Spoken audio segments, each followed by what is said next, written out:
ಅಧ್ಯಾಯ 6 ಶ್ಲೋಕ ಸಂಖ್ಯೆ 25. ಶನೈ ಶನೈರುಪರಮೇತ್ ಬುದ್ಧ್ಯಾ ಧೃತಿಗೃಹೀತಯಾ ಆತ್ಮಸಂಸ್ಥಂ ಮನಃ ಕೃತ್ವಾ ನ ಕಿಂಚಿದಪಿ ಚಿಂತಯೇತ್.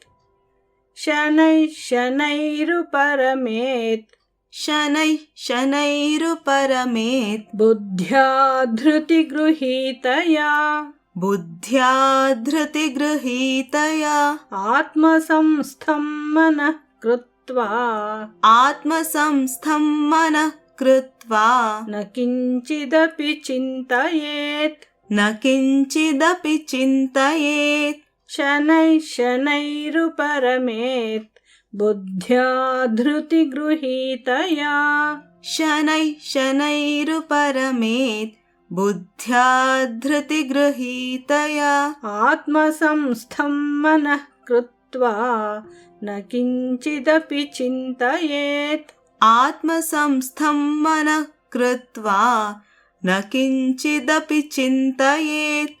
ಶನೈ ಶನೈರುಪರಮೇತ್ ಬುದ್ಧ್ಯಾ ಧೃತಿಗೃಹೀತಯಾ ಆತ್ಮಸಂಸ್ಥಂ ಮನಃ ಕೃತ್ವಾ ನ ಕಿಂಚಿದಪಿ ಚಿಂತಯೇತ್.